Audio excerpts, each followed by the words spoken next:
Good morning, my dear students. Warm welcome to today's class. We are towards the end of the chapter Landscape of the Soul.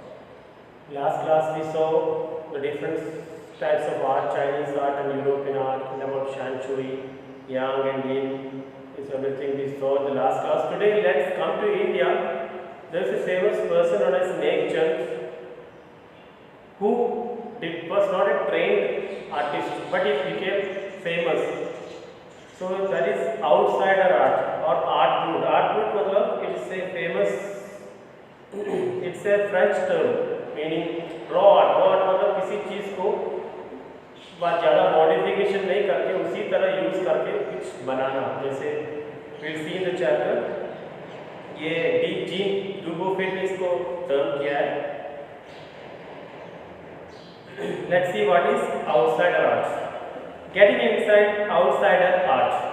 When French painter Jean Dubuffet नाम का एक आदमी है, motor मतलब rest आगे लाया. The concept of art brut in 1940s में उन्होंने आर्ट ब्रूट का कंसेप्ट सामने लाया. The art of the untrained visionary, जो लोगों को ट्रेन नहीं है, किसी कॉलेज में या प्रोफेशनली ट्रेन नहीं है, ऐसे लोगों के आर्ट को कहते हैं आउटसाइडर आर्ट या आउटसाइड आर्ट. वास ऑफ माइनॉरिटी इंटरेस्ट. इसमें 1940s में जब जीन डुबुफे ने इसके बारे में बताया तो बस माइनॉरिटी लोग इसको इंटरेस्ट ले रहे थे. From its almost weld beginning, almost unsuccessful. Weld मतलब पर्दा वाला बिगिनिंग मतलब ज़्यादा सक्सेसफुल नहीं बिगिनिंग के बाद. Outside art has gradually become the fastest growing area of interest in contemporary art. आजकल कंटेम्प्रेरी मतलब आजकल के आर्ट में सबसे ज़्यादा फास्टेस्ट ग्रोइंग आर्ट है ये आउटसाइडर आर्ट इंटरनेशनल. ठीक है, तो आउटसाइडर आर्ट क्या है हम डिटेल में देखते हैं. पहले तो 1946 का इंट्रोडक्शन हुआ तो उस समय इसका ग्रोथ बहुत स्लो था. एक वेल्ड था, पर्दा लगा हुआ ऐसा लग रहा था, बट बाद में वो सबसे फास्ट ग्रोइंग चीज़ हो गया.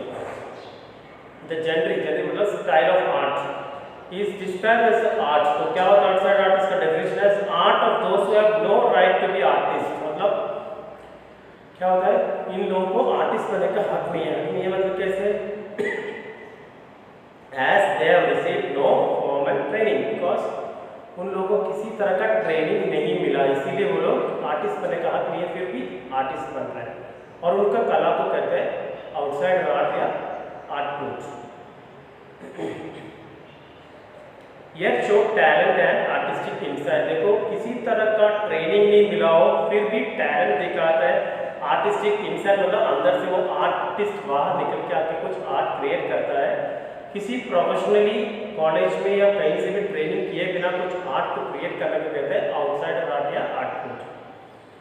देयर वर्क्स आर स्टिमुलेटिंग मतलब एंकरेजिंग, वो शानदार. Contrast to a lot of main stream offerings. Main stream offering मतलब प्रोफेशनल आर्टिस्ट से हटके इन लोगों का वर्क बहुत ही शानदार वर्क होता है.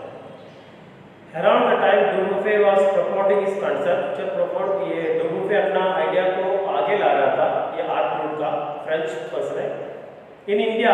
इसी तरह जब फ्रांस में ये आइडिया आ गया था तो इंडिया में एक आदमी एन अनट्यूटर्ड जीनियस. अनट्यूटर्ड मतलब कहीं से भी ट्रेनिंग नहीं मिला हुआ एक जीनियस was creating paradise. इधर एक पैराडाइज एक हेवन बना रहे थे वो. Years ago, the little patch of jungle that he began clearing to make himself a garden, sculpted with stone and recycled materials known as world today as the rock garden in Chandigarh. तो India के आदमी that is nature ने कुछ garden को clear किया. देखो years ago, the little patch of jungle, little area of jungle that he began clearing, वो clear करके to make himself a garden बनाया. स्कल्पचर मतलब आपको पिक्चर में देख सकते हैं बहुत सारा स्कल्पचर्स बनाया.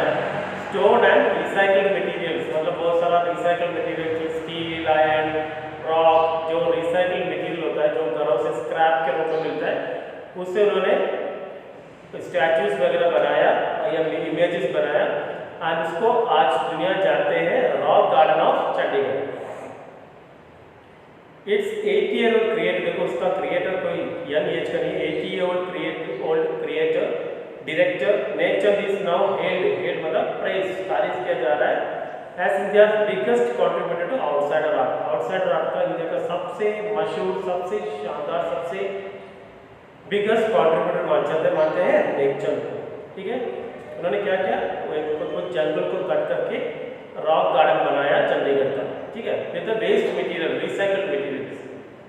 The 50th issue spring 2005 of raw vision, एक मैगजीन है, UK based magazine, pioneer in outside art. Pioneer मतलब आउटसाइड आर्ट के बारे में ज़्यादा लिखते हैं वो। Outside art publications features Nekchand, उसमें नेकचंद के बारे में एक फीचर आया 50th एडिशन में। And is Rock Garden sculpture women by the Waterford on इस anniversary issues cover. Women by the Waterford नाम का 50th इश्यू में, मतलब उन्होंने एक पब्लिश किया था, इन्होंने यूके बेस्ड मैगजीन है, और उसमें नेकचंद के बारे में स्पेशली मेंशन किया गया उस 50th एडिशन में। द नोशन मतलब the idea of art brut और raw art was of works under their raw state, किसी भी चीज को भी मॉडिफाई किए बिना इन द रियल स्टेट में, नेचुरल स्टेट में निकाल के उठा के कुछ बनाना, उसको कहते हैं raw art.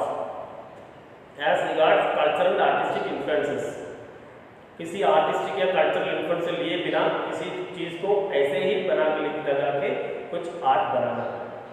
Anything and everything, कुछ भी चीज हो, from a tin to a sink, आपको मन में किचन का जो सिंक होता है उसको आपने फेंका हो, उससे भी यूज करते हैं, to a broken down car, किसी कार हो, कहीं भी मिलने वाला कार जो कोई मालिक ने स्क्रैप में दिया हो, उधर से वो लोग लेके एक वेस्ट कार, एक कार हो, broken down car could be material for a work of art. तो कुछ भी चीज, एक सिंक हो, लोहे का कुछ चीज हो, और टिन का हो, या एक ब्रोकन डाउन कार हो, कुछ भी यूज करते हैं वो इसके लिए। Something like nature has taken to डीसीइंग मतलब सेंसेशनल, बहुत शानदार लेवल पे, बहुत ऊंचाई पे, हाइट्स। रिकॉग्नाइजिंग हिज आर्ट, और उसको आर्ट को पहचानते हुए as an outstanding testimony, outstanding testimony मतलब बहुत शानदार एविडेंस, बहुत शानदार work of the difference single man can make, एक आदमी कितना डिफरेंस ला सकते हैं इस तरह का आर्ट में, इसको प्रूव करते हुए, इसको अवार्ड करेंगे, इसको या इसको और एंकरेज करने के लिए, of the difference single man can make when he lives his dream, जब एक आदमी अपना सपने को पूरा करने के लिए इस तरह काम करते हैं, उसको रिकॉग्नाइज करते हुए the Swiss commission for UNESCO का स्विस कमीशन, स्विट्जरलैंड का UNESCO commission will be honoring, इसको आदर करेगा, him by way of a European exposition of his work। जिस तरह कोटा में वर्ल्ड का सारा वर्ल्ड क्या बोलते हैं गिनेस में आया हुआ चीज़ों का मिनिएचर्स है, या छोटा छोटा, जैसे आप उधर देख सकते हैं जो पिरामिड और ताजमहल वगैरह का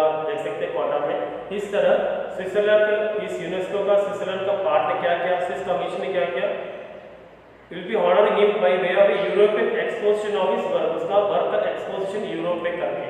And what they are going to do, the 5-month interactive show Dream of Nature, उसका उस आदर करने का उस प्रोग्राम का नाम है Dream of Nature, beginning October will be held at leading museum in Switzerland। Switzerland का लीडिंग म्यूजियम होगा, बेल्जियम, फ्रांस और इटली का, इधर सब जगहों का लीडिंग म्यूजियम में होगा ये प्रोग्राम। और इसमें क्या होगा, The biggest reward is walking through the garden and seeing people enjoy my creation, nature says। और उसमें इनका जो रॉक गार्डन है उसका छोटा रूप उधर प्रदर्शित होगा, और सबसे बड़ा रिकॉग्निशन ये है, अवार्ड ये है कि the biggest reward is walking through the garden and seeing people enjoy my creation। और नेचर खुद याद करते हुए बोलते कि सबसे बड़ा रिवार्ड ये है कि लोग मेरे चीज़ों को देखकर उसको तारीफ करना, उससे बड़ा रिवार्ड और कुछ नहीं है मुझे। So that's the chapter of nature. Dear students, please view the video properly, read the chapter, and I'll be sending you the questions and answers today. Now, whatever you understood about this nature and outside art, then इसमें main चीज़ है what is outside art, या art book का definition, और nature का contribution with nature, और rock garden के बारे में। ठीक है, just right a summary in 10 lines so that things will be clear for you.